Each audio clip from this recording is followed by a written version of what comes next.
Alright, I'm back with a new video, and it's going to be something a little bit different today. I'm going to do a lore video. I am not, my name is Bife.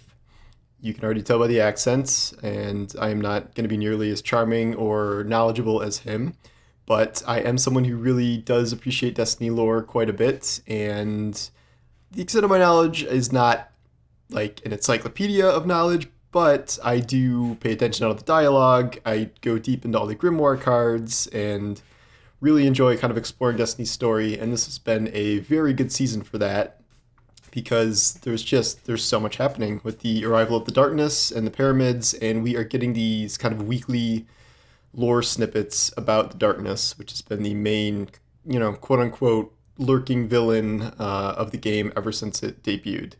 And Bungie famously admitted they had no idea what the darkness was for a couple of years at least, and then they kind of went back to the drawing board to figure out what it was and that it would actually end up arriving in Destiny at some point, and that's now, Season of Arrivals. Here we are. And what I think they've done is very cool. I've talked in the past about how I love the pyramids showing up on all the planets and getting to interact to a certain extent with the darkness and Shadowkeep, and all of the lore and kind of the direction of things has gotten me wondering, does the darkness kind of make a compelling argument in terms of, it arriving and it not necessarily being the enemy that we think it is? So I just wanted to talk a little bit about that today. And I'm going to actually start by reading this week's lore book entry.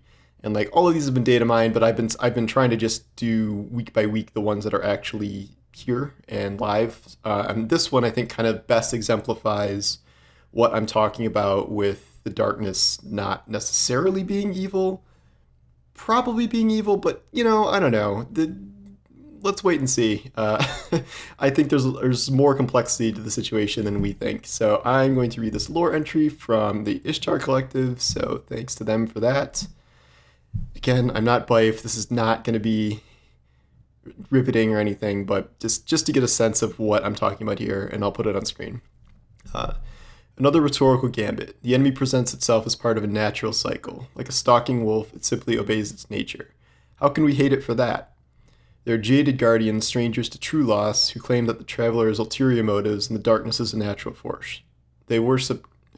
natural force. They worship gray. It's hard to read stuff and not screw it up. For them, the line between right and wrong is as fine as silk and just as easy to cut. Fools, evil is real, even in a world of gray. It must be named and fought, because left unchecked, it takes everything. Those who excuse and deny evil's existence are its greatest allies. Those who mistake its causes for moral justification are its favorite pawns. That seems pretty culturally relevant right now, actually. Yet the pyramid challenges me. Would not the light destroy the darkness, just as darkness would destroy the light? Why do we call a change evil when it is natural and inevitable, like Earth's winters or the sun's spots? Because some changes must be resisted. If we did not prepare for winter, we would die in it. We would cease to exist. So now I find myself using the enemy's philosophy to justify my opposition to the enemy. A neat little trap. Is winter evil? It causes evil. It leads us into evil choices through scarcity and pain. But winter is the result of natural circumstance. Even if it had a mind, it could never choose to become an endless summer. It would always hurt us simply by being itself. Does that make it evil? And if we were to build shelters and weapons out of ice, would we become evil? Survival in winter requires wintercraft. Survival in darkness requires a new idea of good and evil, one that will not collapse into moral indifference, or we will all be dredgeons in the end. So that's just such good writing. Like I love what they're doing with this stuff, and we got a little snippet of that in the game. Like Eris kind of talks about how it's the darkness is comparing itself to winter. It doesn't understand like why we hate winter if it's part of kind of a natural cycle. And what this is kind of saying to me is that it's not the right question to be asking. Is the darkness evil? How can we defeat the darkness? It's more complex than that. And I think everyone was expecting a kind of Mass Effect Reapers thing, where the Reapers come in and their, natural cycle is to come in and just wipe everyone out. And then just like kind of start over, essentially, is the core of it. That's not what the darkness is doing. they're here. They could, I guess, end up eating our planets, but granted, we don't have a ton of people inhabiting those. But they seem to kind of want to recruit us, just like the Traveler recruited us as Guardians, and it's just this sort of diametrically opposed force to the Traveler, rather than something that's just here to destroy us and like invade us, and like enemy armies come spilling out of the pyramid ships, and it's this barbarian horde. Like that's not what's happening, and it's more complicated than that, as we can see by the fact that in Beyond Light, the whole theme of that is like we have to embrace the darkness to a certain extent, and that's going to give us our stasis powers. And then we are fighting Fallen, apparently, who have fully embraced the darkness, that are with Aramis and her stasis army, or whatever that's going to be. I think everything we know about the darkness is not really that solid to this point. And again, this is where I'm not like a super encyclopedia, but one of the past entries has been about how we don't really know what happened during the collapse. I think they called it like a mistake that nobody learned anything from. And the assumption was always that the darkness came, caused the collapse, and then like the Traveler saved us, and like the Traveler was like injured or something, and then the Traveler stays, and the Traveler's protecting us. But we don't actually know what happened during the collapse. There's all these theories, like it could have been that the Traveler could have caused the collapse itself, humanity could have caused the collapse itself, and you know, we have the Traveler. The Traveler's given us the gift of light, and we have our little ghosts that talk to us and are nice, and that's cool. But also, the Traveler is a giant space orb that never says anything and raised a bunch of undead warriors to kill everything else in the solar system. So it sure feels a lot like we're protecting the Traveler from other stuff rather than the Traveler is protecting us from things necessarily. I think you can look at it both ways, and like because of this kind of parity between light and dark, like I don't think you can necessarily say the Traveler's evil either. I just think it's a more complicated process. And I wrote about this earlier, and I was talking about the gray Jedi in Star Wars, where it's something that exists somewhere on the spectrum between the light side and the dark side, where, you know, obviously the dark side is evil if you go all the way that way, but if you go all the way to the Jedi side, it's like, oh, you can't love anyone or like form attachments, and that's not great. So Star Wars didn't really go too deep into this, and then I got yelled at a bunch about Star Wars stuff when I talked about this on Twitter, but it is vaguely kind of the same sense I'm taking away here. And the darkness is talking to us, unlike the Traveler. During this season, Zaphala's like, well, the pyramids showed up, and Traveler's not doing anything, so I guess we gotta form some defenses or something. So the Traveler has really done almost nothing since it first arrived. It killed Gaul, sort of, like it blew him up in the big light thing at the end of the campaign. That was kind of about it, and then the Traveler, quote, activated, which brought the darkness here.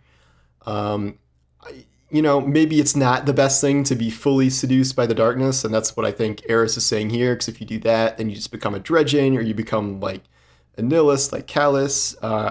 I also think that Destiny does still have clear villains. Even if the darkness itself did not end up being this kind of invading alien army, I think the main villain of the series is not like some figure in the pyramids that's like some new race we don't know. I think it's Savathun. I think Savathun is the main enemy, and she is going to use the darkness to her advantage as best she can.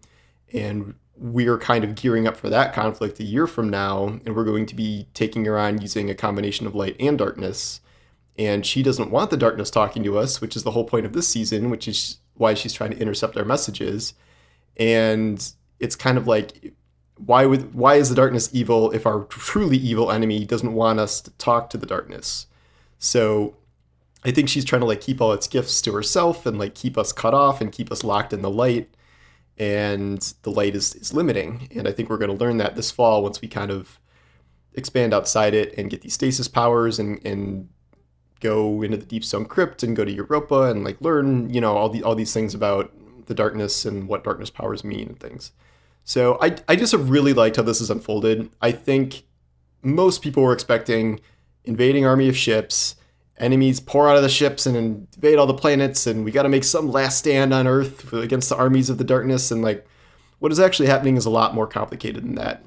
And it creates this really interesting dynamic between the Traveler and the Darkness and the Pyramids and ourselves. And what are we going to choose? I don't know if this is heading towards some big World of Warcraft split between factions of light and darkness, or if we will just learn to kind of live the balance and then people will be on different sides of that. But I think this is a very creative story decision. I think it has been executed very well, and even when there's nothing happening in a given week, I very much look forward to these lore tidbits. And I don't know how often I'll talk about the lore, probably not until there's another big development, but that's what I wanted to focus on this week. So I don't know. Again, not going to be a regular thing, and I'm not like a lore channel or anything, but this is what's kind of been on my mind this week. And I think I fixed my sound. That's what everyone said last week.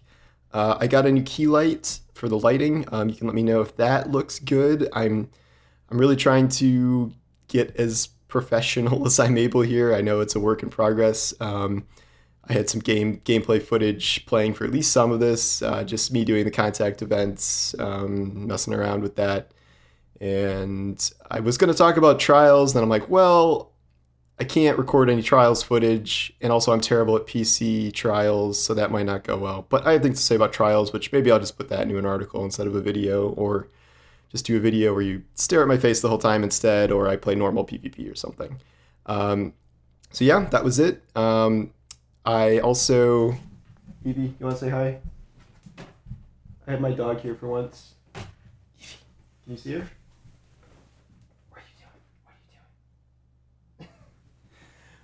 I promised that I would have my dog on stream at least once, and I'm surprised she didn't wander around more, but there she is. This is Evie. I tried to name her Sabathoon.